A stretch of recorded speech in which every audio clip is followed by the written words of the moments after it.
So, Kara, you have seen a couple of these conversations, and so does it feel any different being getting ready to have your own conversation than watching people? Not really, because I know I do talk about it Okay. in my videos, so it's not like, just like everybody doesn't know my whole story. I Right. don't tell my whole story, but when I tell people I've been widowed twice, they just like, I mean, It's their jaw drops. it is. I'm going to get some administrative things out of the way before we start chattering. Um, so we are in the month of December, so that means we have a new subscribers giveaway. Hey, Tiffany. So we are up to 13 subscribers, and the subscriber giveaway for this month, two different people have donated things to the widowhood. Hey, Lisa, this one lady takes these Starbucks cups and she decorates them all personalized. And she is on here on TikTok. Actually wore a shirt that she gave me. And then another lady donates paparazzi, and purple is so my favorite color. So since this kind of looks like the purple blinging off of that, I thought I'd put those two together. So the purple paparazzi necklace and earrings, and then also the bling out Starbucks cup. So this is the subscriber giveaway for the end of December, no matter how many subscribers we have. But if we get up to 25 subscribers, the coach purse is still here trying to be given away. So this is top quality. My sister, she donated this, and I'm like, my purse don't look like this. I'm just telling you, I cannot donate my purse because it looked like it's been person. Hers looks like this inside and out. So if we get to 25 subscribers by the end of December, this is the subscriber giveaway for this month. But if not, we have the other one because I want to make sure we do that. And Lisa, I am just like today is Monday, Tuesday, Wednesday, Thursday, 4 more days. I get to see you guys in person. I am super excited about that. Super, super excited. Thank you so much, guys, for liking the live. Thank you for sharing. And our guest today is our very own Carol here. And she said, I want to tell my story. She slid into my DMs. Carol slid into my DMs and said, I want to share my story. I was like, okay. And up until that moment, I thought Carol was kind of quiet and reserved. But when she slid into my DM, I'm like, I don't think I know her. I don't think I know her at all. So since you slid into my DM, we're going to have this conversation. And I thought last night that she was going to start talking. I was going I'm going to have to drop her if she starts talking. Last night I was like, we got to wait. We got to wait for the whole thing. But I saw you try. I was like, I quit. I know. I know. I saw you. I was like, then you went quiet. I was like, thank you? Like, what are you doing over here? Like, no, ma'am. No, ma'am. So that was Lisa, that was nickname, right? Okay. Danielle, hot mess with, okay, nice. So Carol, where are you from originally? I'm born and raised in North Dakota. Okay. What's your favorite ice cream? Oh my. I guess cookie dough. Cookie dough? You seem indifferent. Like, is it 2 or 3, or is it really cookie dough? Because I don't feel like you're telling us the truth. It seems like ish. I like vanilla.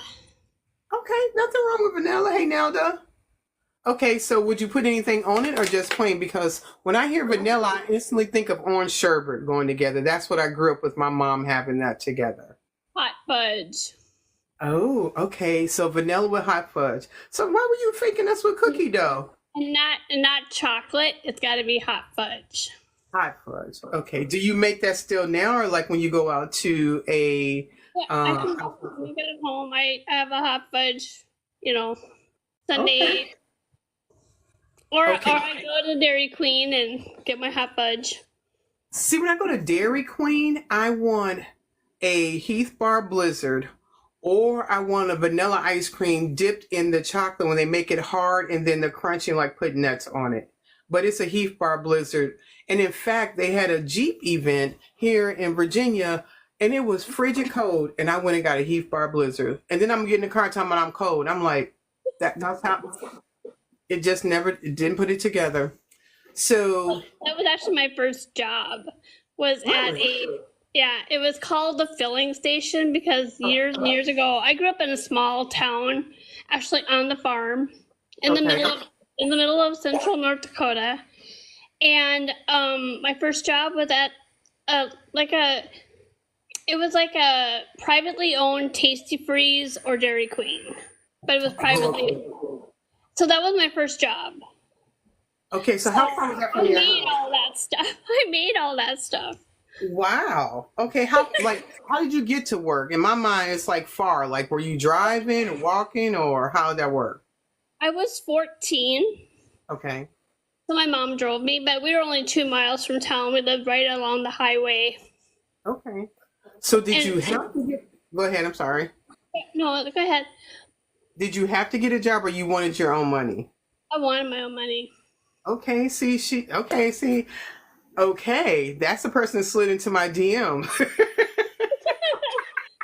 I wanted to work. I mean, I was babysitting at age 12, I and was. I was so between working at the Tasty Furs during the summer month from April to September, I was doing that plus babysitting. I was always a money maker, always wanting to have my own money.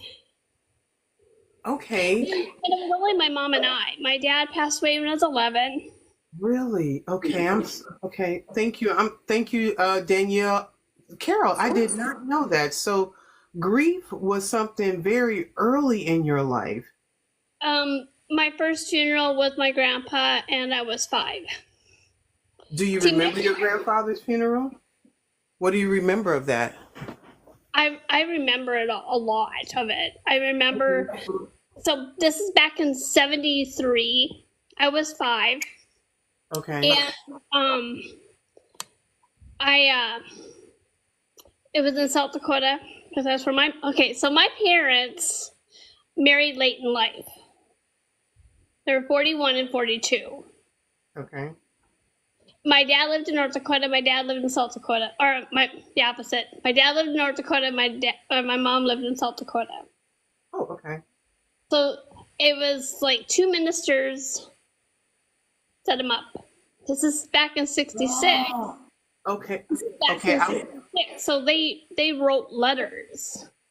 Hmm. Yeah. So it was my mom's dad that passed away, Okay. and I remember going to the funeral home, and I remember like even at the funeral, back in the day they put the pink shawl over them, like over the casket, Okay. so it would kind of hide the discoloration. I Oh, remember that whole thing. wow. What do you remember about your mom's disposition? Um, I remember when she got the call, and she went to the bathroom. I sat in the bathtub by the bathtub with her, and she was just sobbing. Okay. But that was, I was the era of my mom was born in 25, so it was seen but not heard. Right. You mean So children or emotions? Okay, both. children. Okay. Hey, Renee. Okay. So when after the funeral, I did not see my mom ever cry again. Okay. Except and until my dad passed away. And how But did that look different? I'm sorry. Go ahead.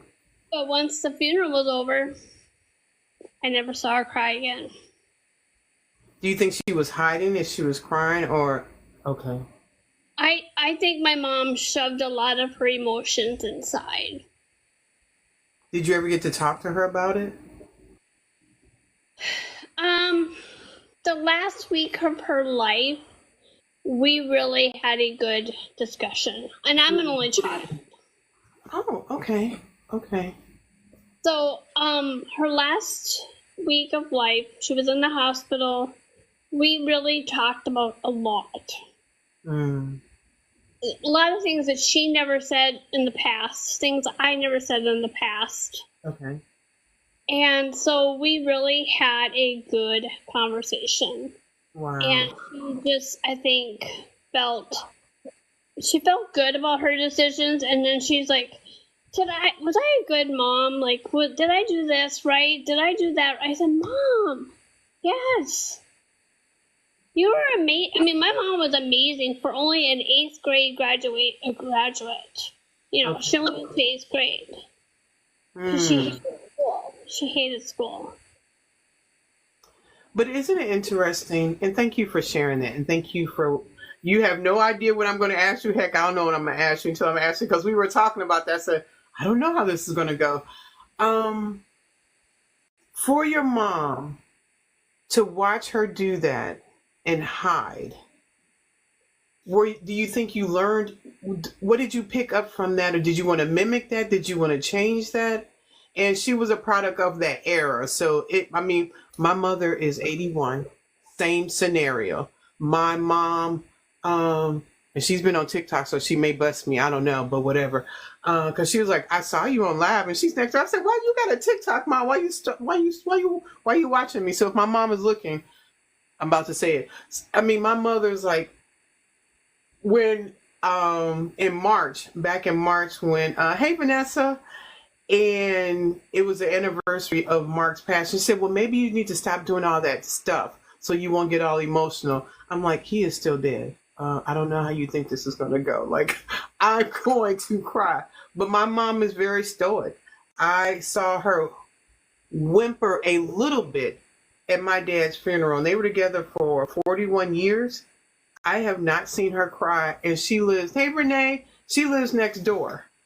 And just recently, when I put out a video, I was asking people to make videos about how the widowhood has helped them.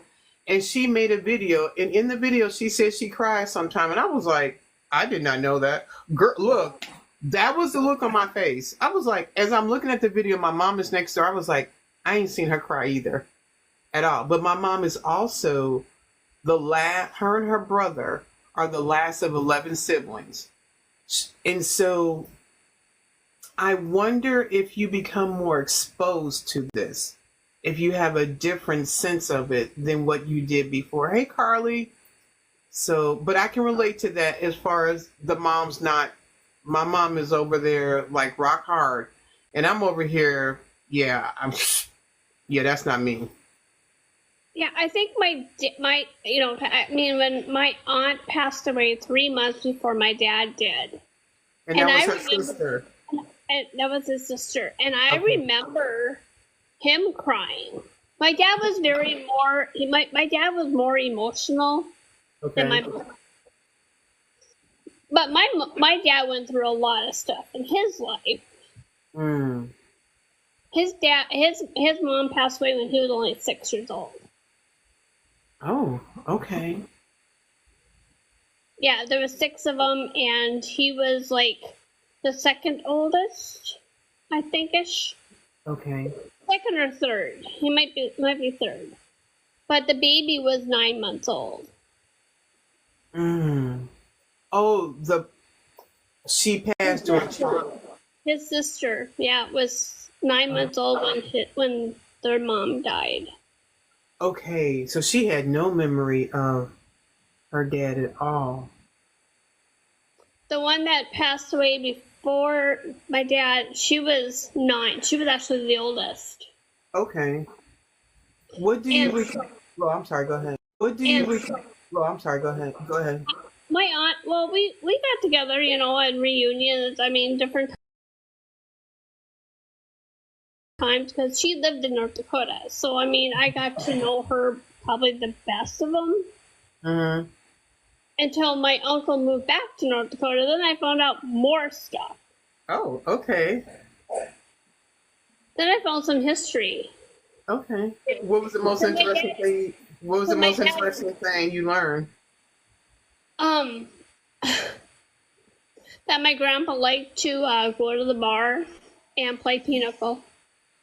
So when he was supposed to, Yeah. So when he was supposed to go to town for kerosene, Oh, he was. He was okay. He said he was going to the store. And he was going to. Okay. Okay. he come back home at 10 o'clock at night with no kerosene. Dunk dunk. Something's going on with that. And no, but I mean, obviously people knew because he came home and didn't have it. Did everyone live in close proximity to each other? Well, the oldest was 9 years old, so they were all babies. They were all young, those Okay. kids.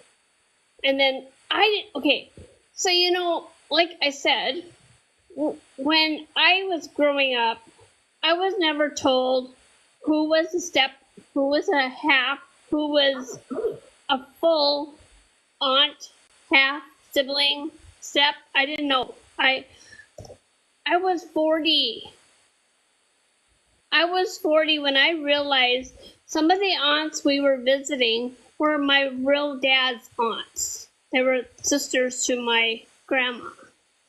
I thought they were the step ones. It's like you were this old when you found this out. It's like that video. Okay, so I'm going to share something with you. I was in my 40s. I don't remember how old, but it was my parents' wedding anniversary. And I was talking to, I think, my sister, and I was like, how long have our parents been married? And at that point, it was either my 30s or 40s. And I realized my parents were not married when I was born. I was like, I'm a bastard. I'm like, I did not, I never thought about like how many years they were married and then how old I was. And I was like, I'm not celebrating their anniversary no more. That don't even mean nothing to me. I told my sibling, I said, that's y'all to celebrate. That is a trash date for me. And I want to say it was like, I'm talking like 3 to 6 years. I'm not talking like a couple of months. They was cold. I was like, I'm a bastard. I was like, I could have went my whole life without knowing that. I was like, Then I found out, I was so salty. So salty. And my siblings were like, you didn't know that? I was like, I never paid attention to it. And then when our dad passed and we were going through and finding something, they found the marriage certificate. I was like, be quiet. I don't want to hear it. Andrea is saying hello to my twice widowed sister. My twice widowed sister. Sorry, I didn't say that right. So, yeah, sometimes you get to be this big old age and you find out stuff you don't want to know. I'm like, y'all could have kept that. I never need to know that. Actually, I actually had my son before I was married too, but it was only 5 or 6 months. I mean, it didn't particularly matter, but it's somewhere in my head, I just felt a little dirty. I was like, but back then, it's like, yeah. dang, yes, scarlet letter, all of that. Yes, absolutely, absolutely. So, what do you recall about your dad passing and your mom's widow journey? I as a kid, I could not cry. And my dad and I were like best friends. Okay. So when he passed, that was like, I was mad, I was angry. I said things to my mom that I shouldn't have said. And I was hurt. Yeah. And my mom cried a little bit at the funeral, and even before, when we saw him and stuff, but afterwards, she just says she'd miss him, or I wish he was here to take care of me. Because I got to be a little rebel when I was growing up. Oh my gosh, okay. What does rebel being look like? I need to understand what that means for you, Carol. I drank. I went out, partied. Okay. I could care less about school. Okay. Not that I didn't get any trouble with the law or anything like that. Uh-huh. I had a instigator friend, and she kind of introduced me to alcohol and friends, and on the wild side there. A little bit. I was a little wild. In my head, it sounds like Grease Lightning with a little bit of leather jacket on and a little bit of hanging out, doing something going on. I hung out with a lot of guys with leather jackets, but I didn't have Okay. any. I was older. Okay. Yeah. I'm following you. I'm following you.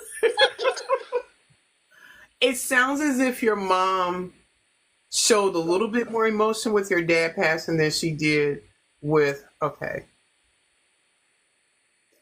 And so, I think she had more emotion because here she is raising this kid by herself. right. When she was an adult when she lost her dad. Okay. And I even like the other day I thought of it. I was figuring it out. I'm like, oh wow, my mom was in her 40s when she lost her dad. Okay. And I'm like, I didn't realize she was that young. Mm-hmm. Mean she was older, and because I lost my mom when I was 47, and I said I'm an orphan. Because that was your last parent. She was 90. Wow. My grandma was 99. Her mom. She was 6 weeks from her 100th birthday. Wow. And she didn't want to be 100. She didn't. My grandmother, my dad's mother, I want to say was like 95 or 98. And my mother's mother, good gosh, I'll have to look. I want to say 93. I'm not certain. But speaking of my dad's mother, she had been widowed 5 times. Okay. 5 times. And somebody was like, if Fred passed, I said, I am not her. I am not out here with this 5 times. I'm like, 5? I cannot comprehend. I know, right, Lisa? 5 times. Hey, Carmen. So, yeah, she was out here doing, I don't know what last name we called her. I just called her grandma. I couldn't keep up with that. Because we used to call her the Black Elizabeth Taylor. Because...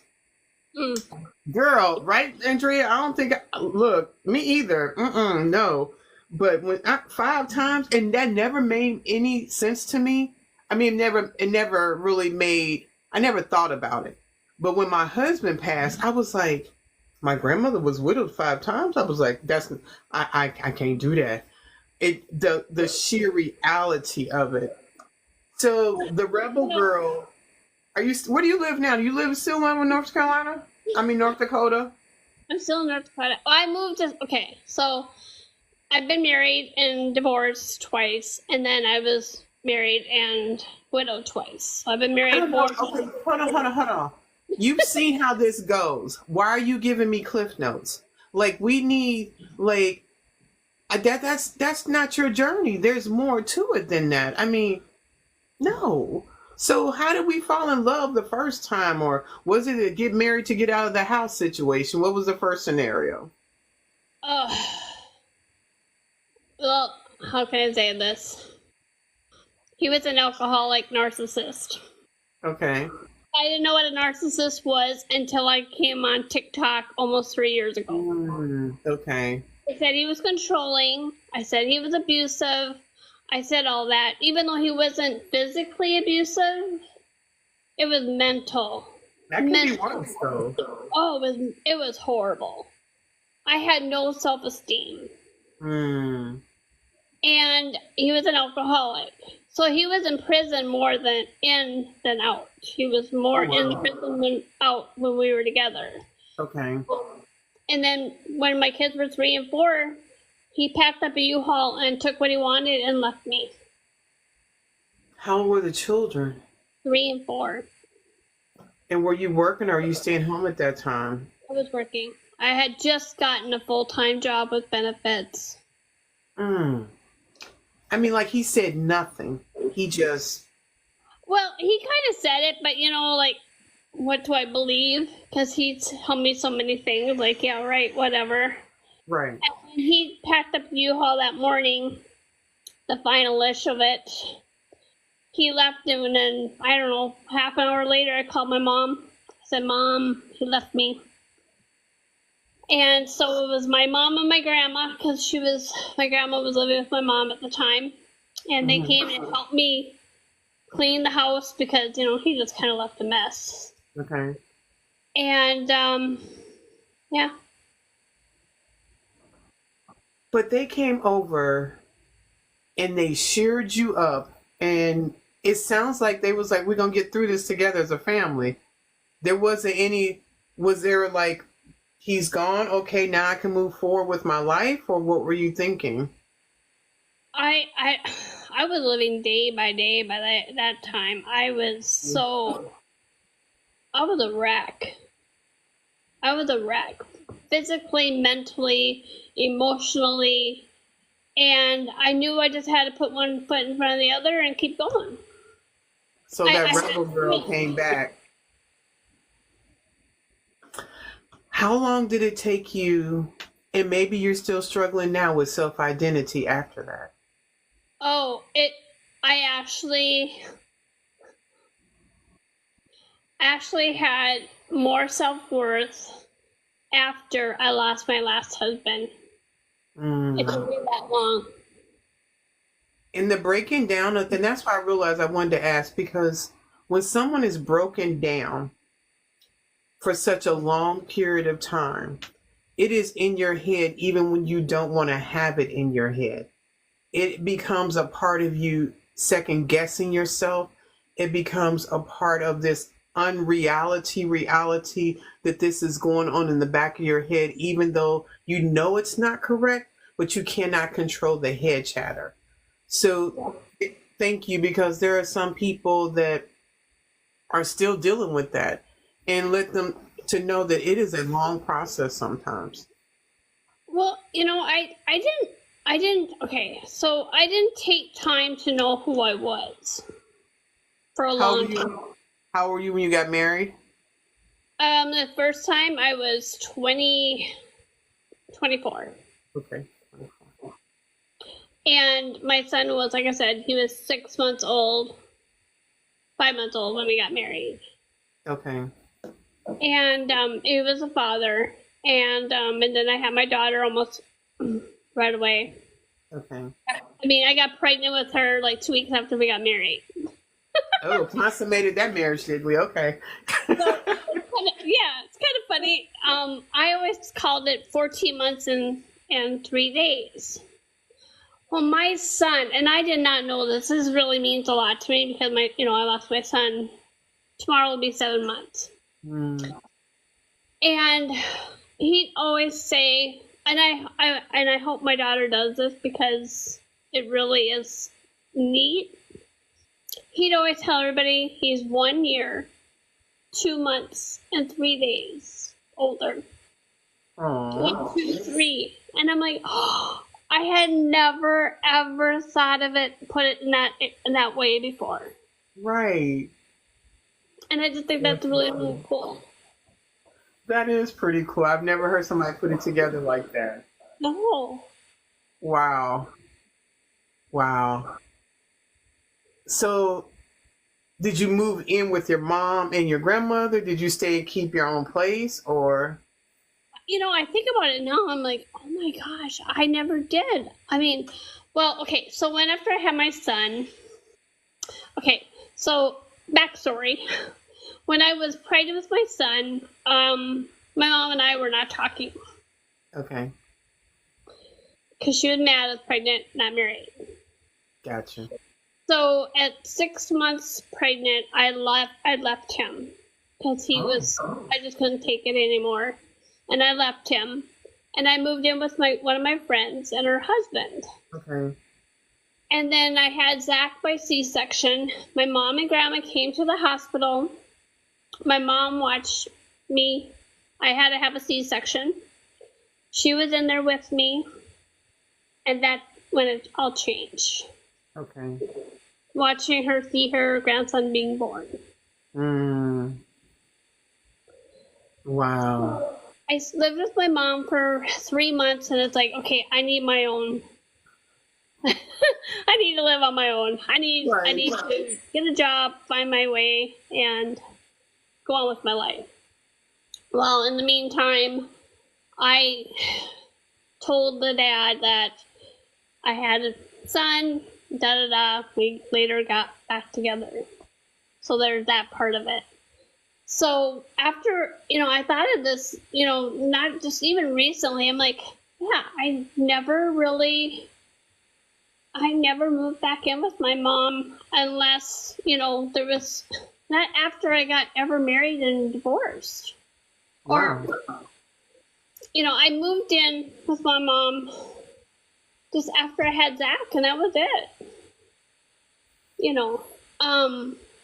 But no, she helped me financially. She helped me because he left me in debt. Mm. So my mom helped me get loans. She helped pay for things. She'd come down every other weekend and babysit so I could go and get groceries or do things that I wanted to do. Or she'd come with me and my grandma would take care of the kids, would watch the kids.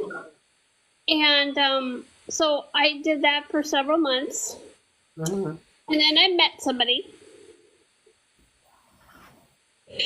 And that was the worst marriage. Really? How so? He was so controlling. I couldn't have friends. I couldn't do anything. My kids couldn't have friends. I mean, it was bad. So what interests you in him? And at what point did you realize he was controlling? Okay, so I've always had, even though I was this rebel, I always had a low self-esteem. Okay. And I thought I was damaged goods, that I didn't deserve anything better. I put myself down a lot. Okay. And I guess I'll take what I get because who's going to want a single mom? This is back in 96. Right. 97, or like 97. Mm-hmm. And so who's going to want a single mom with 2 kids? Okay. That was my thinking at the time. Now I know better. I do better now that I know better, but at that time I just didn't put my self-worth out there. Okay, I want to pause for a moment, Carol. And I want to tell you thank you for being so transparent and willing to share that. Because we all have something that we're battling in our mind or struggling with. But we keep showing up in life, but people don't know what we're dealing with. And for you to share that, and it's probably liberating for you, for yourself to share that. And it's helping Brittany in the comments saying, I do that a lot. I try not to put myself down, but it's hard. And when we don't value ourselves, we allow other people not to value us. And what I'm hearing you say is because you weren't valuing yourself, the relationships, thank you that you allow people to be in there in your space because you didn't have that sense of self-worth. And I think when we look back at whether it's a friendship, platonic, or people that we allow in, because it has to start with us first. And when we start with valuing ourselves, it changes the dynamics of the relationships of people around us. And it can also happen from the way we were treated. I think there has been a big era in this world where women have not been valued as much as we should be. And I think women are learning to take back their self-worth and their power for our existence and who we are and not what society tells us. So I think that is a part of our humanity and how we're changing. So I don't think you're the only person in this room that struggles with how we see ourselves. I've had different conversations with people where they're always in the dark or feel like they're hiding themselves because we've not been taught to really value who we are as individuals. So thank you for being willing to share that. And that's kind of why I wanted to do this, because I want to share it, because I've been through a lot. Yes. And if I can help just one person, that's what I kind of went on TikTok anyway. It's like, I don't know if anybody will want to listen to my story, but it's like, hey, I've been through a lot of stuff, and I just want people to know they're not alone. You have 17 people in the room listening. Well, 15 people and people are coming through and wanting to hear that. And that is super important to be able to share that. And it is, I think that is the amazing part of this platform. Like a lot of platforms, you can like something and, but the engagement, the interpersonal connection that goes on with what you do on TikTok is totally different to me than any other platform and allows to have some real connection and get to know people. I want you to make sure you're reading the comments, Carol. That's why we love you, Carol. Carol, absolutely. You're helping people by speaking up. Those are the comments. Because sometimes when you're talking, you don't have time to look there, but I want to make sure that you're seeing that. So you are very welcome. And Brittany says, Carol, you are amazing. Aww. Am I following you, Brittany? She just okay. I wasn't okay. I want to make sure because it's like there's so many of us and there's so many new ones all the time, and it's like, It is. And I just followed you, Brittany. I'm sorry I wasn't before. With husband number 2, what made the final straw in that situation? We were together almost 7 years, married not quite 2, and what broke the camel's back was one day my son was making a sandwich. He blew a gasket. My ex was blowing a gasket because my son was making too much noise. How much noise can you make making a sandwich? He started throwing containers. He pulled the phone cord out of the wall. I'm like, I'm done. That's it. I'm leaving. Oh, you chose to leave. Wow. When you left, where did you go? I was already in the process of finding a place because I had a feeling. I didn't have the actual place yet, but I was looking at places already. And my one friend from work told me about apartment opening up in her place or in her building. And so that's when I did. So I think my kids were mad at me different times because of this things I went through, things I put them through. But they don't know what mental state I was in. Okay. And when I knew better, I said I did better, and I got out of those situations before. We never were homeless. I was never turned to alcohol or drugs. I was never arrested. It's like, yes, I made poor choices, but it was never that. You were in harm's way. Yeah. And you know what? Who didn't make bad choices? In my mind, I look at it like this. My kids are going to be on, this is what I say, they're going to be on Jerry Springer's show for something. It may not have been the same thing that my parents did to me, but they're going to have their version about I wasn't a perfect parent and whatever it is. But the thing that I have come to the conclusion that when we are in our big adult age and we look back at what our parents did, we go, oh, now I understand. Oh, I can see why that turned out that way. Hey, Barry. And when our children look back and go, oh, I can see now why mom or dad did this or how that worked out. Because you don't know a lot when you're a child. So their perspective and what they're upset about sometimes it's limited. Brittany, if you message me, we can schedule something. I am all the way into the month of January on Mondays. So message me and definitely we can talk about doing that. But I try to stick to Monday nights. But DM me and we can talk later. Thank you. So, I only give so much credence about stuff my kids gonna be mad about because I'm doing the best I can. That, and that's what I kind of told my daughter because my daughter feels more of it. My son kept things more to himself, but him and I always got along.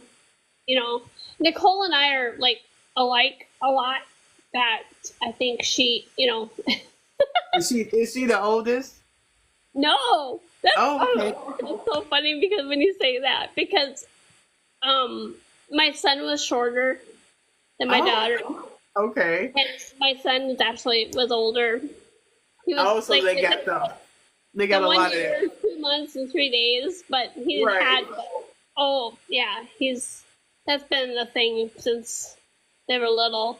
But my daughter is very, very okay. So that's part of it too. My daughter is very, very independent, Okay. very strong, very, very. Pretty much like her mother, what I hear. Well, wait, she doesn't make the mistakes I did. But she got to learn from what you've done. That's the only reason why you taught her indirectly or directly. She got to leverage that. So I mean, she lived with her one. Okay, so they didn't live together 13 years, but they were together for 13 years, like junior high. Oh. And when she finally just had enough of him because he wasn't working, he wasn't finding a job, and she finally kicked him out before Okay. getting married. Wow, that's a big decision. So when you left husband number 2 and you got the apartment, what did life look like for you then? I met number 3 How quickly there afterwards? in the process. Months, days, like So, okay, so I met number 3. I told you I have a unique story how I met some of my husbands. right. I met my number 3rd husband in the nursing home where I was working. Okay. Workplace romance. Okay. I was a CNA. He was a resident. I told Okay, you. now. I told Okay, I'm just going to I'm not going to ask questions. Just go ahead and talk. you. Okay, so he came into the nursing home 2 weeks before Thanksgiving for rehab to get stronger. He had West Nile. Okay, explain what is West Nile. I just don't want to make a term and not give some spaces. Hold on. Since the movie said, okay, little Grey's Anatomy.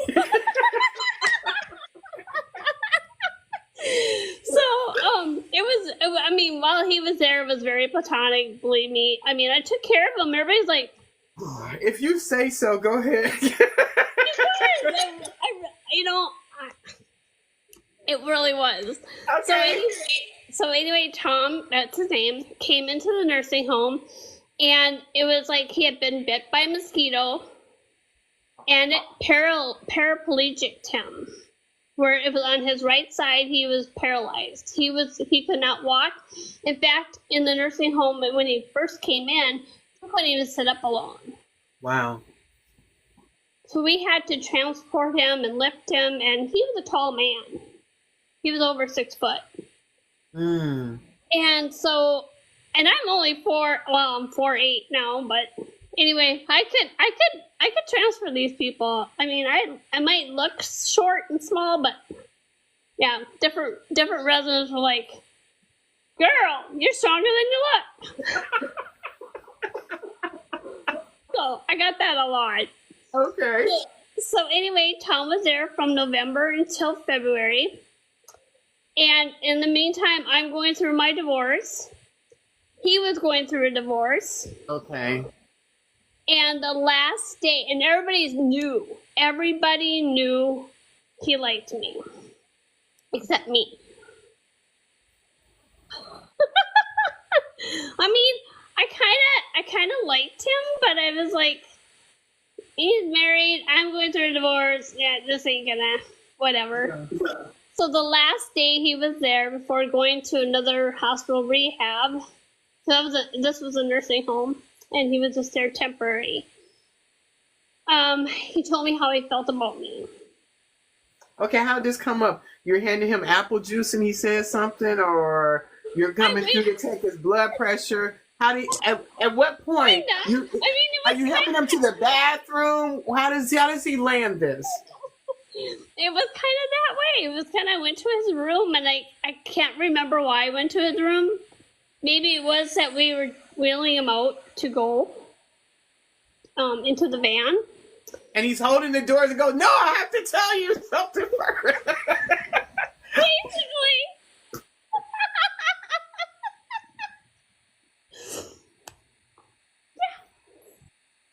And what did you say? What was your response to this?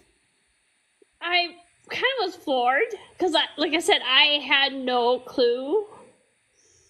But yeah, I mean, there was some feelings there, but it was like, no, no, But yeah, so we started talking, and yeah, I went to see him in rehab, and then he got an apartment in the same town where the nursing home was, and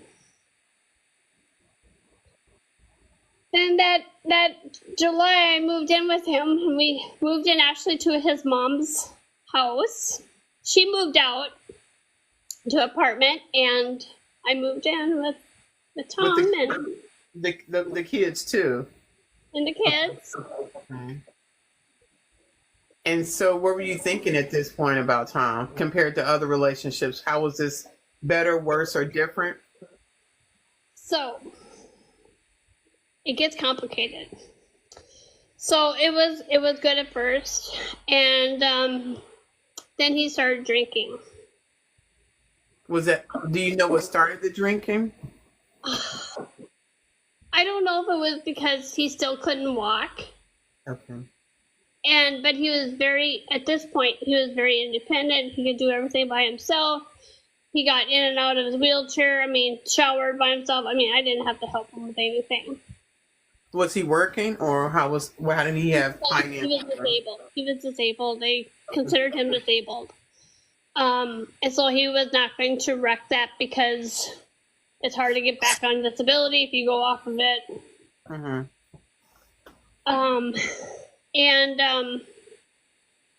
So I moved in July, and then he started drinking probably a few months after. Mm. And I think I blocked some of this in my head. Okay. I just knew I was starting to get an apartment and going to move out. And because I said I'm not doing this again. I lived with an alcoholic. I ain't doing it again. Right. So it's me or the alcohol. I ain't putting up with it. Because Tom was actually a worse alcoholic. He would keep me up all night. Mm. It's like I need to get up at 4:30 in the morning to go to work, and I was still working at the nursing home at that time. And I finally I just can't. You're gonna need to quit drinking, or I'm out. I'm gone. I already was getting an apartment. And he's like, okay, I'll quit. Well, I think it took probably 6 to 8 months, but he did quit. And then I don't remember. I think, like I said, some of my brain has kind of protected me from some of this because I can't remember everything. But I do know it was September of 2000. Well, it was in 2004 when we moved in together. And then September 2005, he was diagnosed with stage 4 lung cancer that metastasized to his lymph nodes. Mm. And the doctor gave him 3 months to live. Wow. And he had his right upper lobe removed and 2 lymph nodes. And after 3 months, he survived. Went back to the doctor, and the doctor's like, oh my, I did not expect you to come back. We're gonna do treatment on you. You're a fighter, and yeah, we're gonna fight this. And Tom's like, you betcha, I'm gonna fight this. And he fought continuously. It would reappear onto the bones, the back, the hip, and he survived 4.5 years. Yeah, At the what doctor point? said he's a miracle. He was a At what, miracle. at what point did you guys get married? Okay, so in 2006, he was going through treatment, and we got engaged right away. Okay. He gave me a ring. He wanted to, marry me. And then when he was diagnosed with cancer, it kind of changed. For sure. So in 2006, he was like, I don't want to marry you and then you end up being a widow. I said, okay, what is your marriage vows? Richer for poor, sickness and health, for, till death do us part. I mean, we're in this together. And that's when he's like, wow, she really wants to marry me. She must love me. So it was in 2006 we got married, October 21st. What was the wedding like?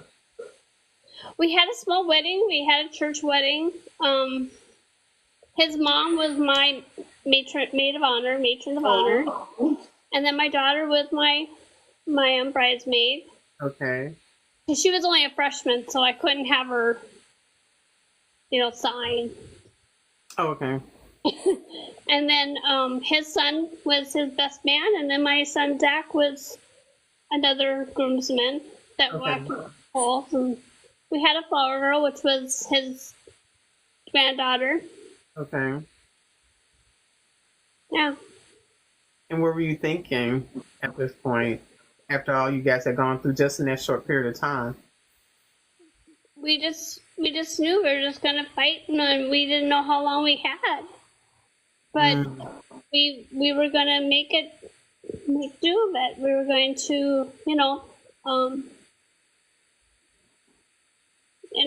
just we were. I don't know. We just didn't have any other thinking. Okay. We're in this together. We're in this together, Wow. And so Tom keeps fighting. And how does this progress, or how does this go? So I should have said backstory on my son. When he was 10 years old, was diagnosed with benign brain tumor. Oh, wow. And I was with husband number 2. Okay. So my son was good after that. I mean, that's a whole nother story. Oh, thank you, Angie. Thank you, Angie, for gifting her. Thank you so much. And anyway, he was fine. And then his senior year, 2010 was one of the worst years of my life. So, and I, like I said, I think sometimes my brain protects me of some things because I don't remember everything. Okay. But in 2010, in January and February were the 2 months that we found out Tom's cancer came back to his brain and my son's tumor returned. Oh, wow. Oh, wow. So we're dealing with all this. Tom is still doing chemo and radiation. Actually, he was just doing radiation. And he was doing it in a place an hour and a half from where we were living, staying at this basic care facility. But he enjoyed it. He enjoyed older people. He enjoyed the nursing home. He actually, when we, after he got out of the nursing home, he went back all the time and visited the residents. He just loved people. He loved talking, and he was a very, very great man. And he played the guitar, and there's just so many things on Tom that he was a Christian, and he was just a real lovable guy. And so when all this was happening, March 20th, and the reason I know this date is because, first of all, it was my mom's birthday.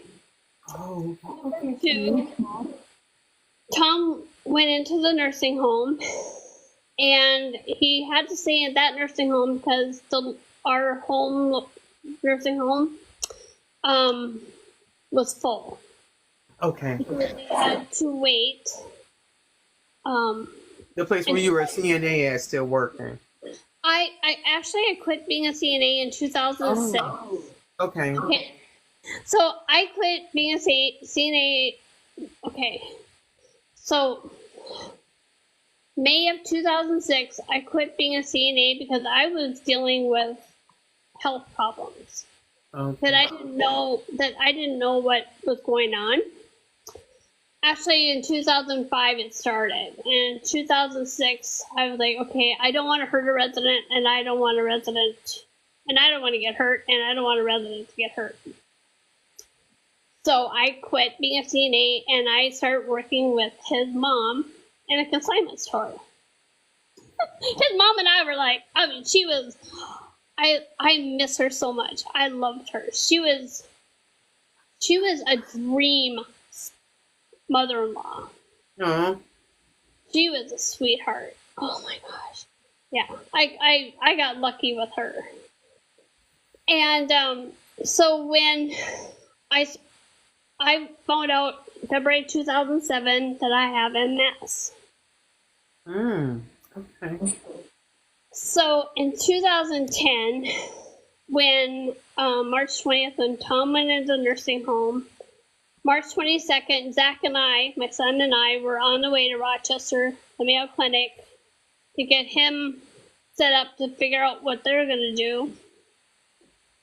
So in April, beginning of April, Tom got moved to our local nursing home. Okay.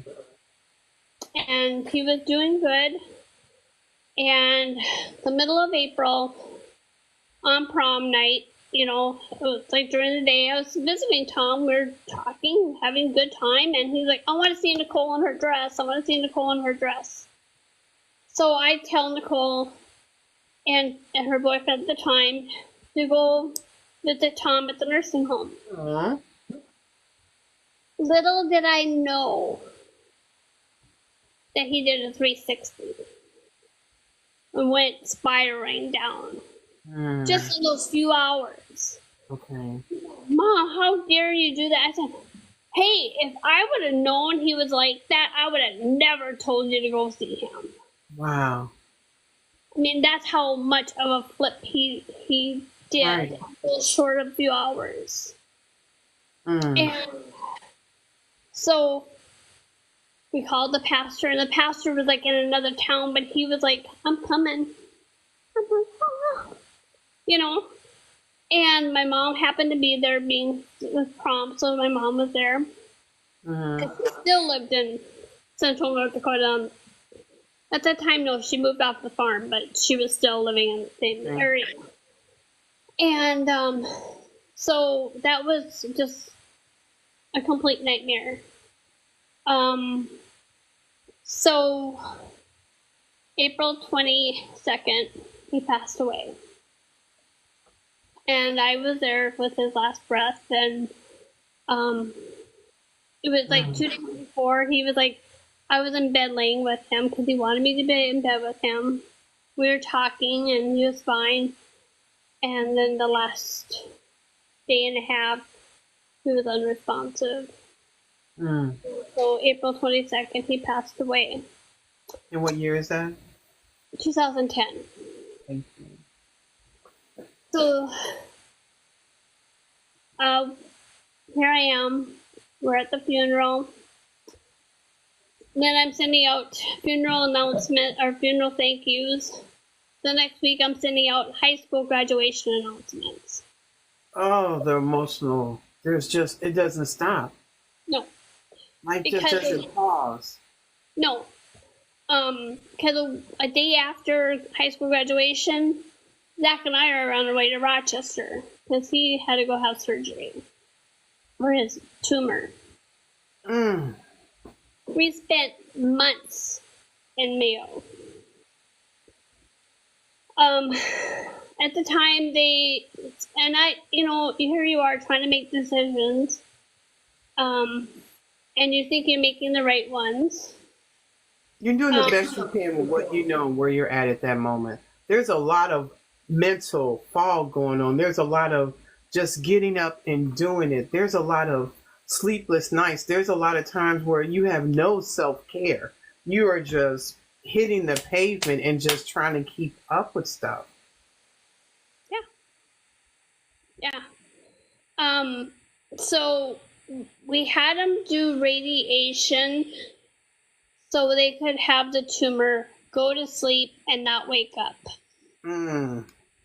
So we spent, like, he was in the hospital from end of May till, I think he was there 2 weeks. Okay. And then we came home for a short time, and then we had to go back. And then he started his radiation, and here we are at the Ronald McDonald House, and they arranged it so we could be there even if Zach was on age, but Zach was short, so he didn't look 18. That height was working. I was so grateful for Ronald McDonald to do that because we had no money. I was about to say the hotels and all that, the traveling, that can leave you broke. Yes. So there was a couple. They did do a couple. What do you call it? Benefits for Zach. Okay. You know. Oh, like fundraiser things and stuff like that. Okay. And I have to say, even with Tom's funeral, the funeral home knocked a lot off. Mm. They were really, really grateful on doing that. And it's not even, this is not lying. We got enough memorial money to pay for the funeral. Mm. Isn't that crazy? I mean, it was down to the cent. I mean, it was. You talking about gifts from people? It's and a God. stuff like that. I know it's God. I mean, how. I mean, that's a lot of money and Yeah. a lot of stress. And yeah, it was crazy. It was so crazy. Wow. And so we spent most of the summer of 2010 at Mayo. So 2010 was like, it's, yeah, a nightmare. A nightmare. What is something that Tom did that just surprised you? Didn't he? He was very quirky. Okay. I have to. This is really. Some of the things he did was sweet, but he. Okay, so my name is Carol. Nice to meet you, Carol. But we would go to the bar, or they would, like in school, high school gyms now they play music like in between sessions. Okay. But whenever Sweet Caroline came on, or he would play it at the jukebox, he'd sing it to me and hold my hand, and Aw, okay. so that is like our song. That is sweet. He played the guitar, and he loved to play Smoke on the Water. Okay. Or Nirvana. Oh, okay. Yeah, I playing guitar. Yeah. Nice. But this Caroline, whenever it would pop on anywhere, he'd start singing it to me and hold my hand. And do you remember hearing it after Tom passed? and it still gets me. It But does. but in a good way. Okay. Like, I cry, but I'm still happy because, yeah, he was a good man. I mean, he really was. He really was a good man. And he was quirky. He was funny. He liked to laugh. He liked to joke. And, he just... And he never, ever... And I just thought of this, like, within the last 2 months, thinking about things. He never complained that he was in a wheelchair. Not once. He never say, "Oh, poor me, I'm in a wheelchair. None of it. He had a van that had hand controls. He would be so independent. He used a scooter. I would go on the scooter with him. I mean, but never complained. After the two relationships that didn't go well, what or how did you open your heart to another relationship and even to let Tom in? Um, I don't really. Like some people would have been like, I am done with dudes. If nothing else, I'm going to the other side of the tracks. So I'm going to try the other side, but I am done. No more men. Why did you not do that? Or maybe you never even thought about it. You just, but. To me, it's like I just wanted to love. Okay. I'm, I wasn't scared to love again. I just knew I had to be more picky. Okay, that's fair. That's You fair. know, and so to me, like I said, our marriage wasn't perfect, but he still was so full of life and just did not. He was living his life till he could, and I And so think that's what I think that's what made me think about going after he passed away was life is short. But I really didn't realize how life was so short until after I lost my last husband, in his name, Kurt. Kurt. Kurt.